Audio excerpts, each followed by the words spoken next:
do you want to be when you grow up? What do you want to do when you finish school? What do you do? We've all been asked these questions.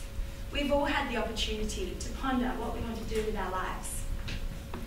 If you had an intellectual disability, you would not have been asked these questions.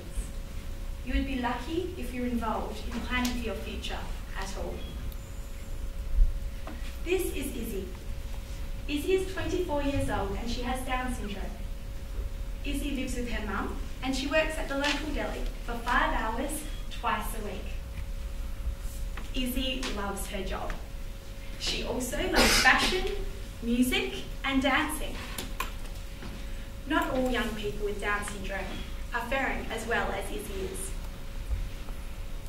In 1986 in Australia, the Disability Services Act was introduced. Since this time, government have made considerable efforts to increase the number of people with a significant disability in the workforce. And this has paid off. Over the past 10 years, the numbers of people with a significant disability has increased by 186%. Fantastic, isn't it? Except, when we look a little bit closer at the number, we see that for people with an intellectual disability, this increase has only been 3%. My research has involved asking families of almost every young person in Western Australia about this transition from school to adulthood. My research asked about 3 important things.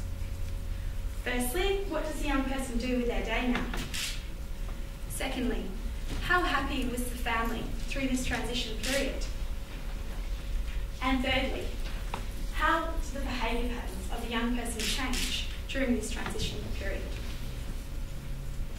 My research has shown that for families of young people who are participating in open employment, they're reporting significantly better family quality of life than, say, families of young people who are in sheltered employment. My research has also shown that for those young people who are in open employment for just 2 years, their behaviour patterns improve. The almost non-evident increase in the number of people with an intellectual disability in the workforce over the last 10 years is appalling. My research has provided evidence of why this needs to change. Why are our young people with Down syndrome being left out of the workforce?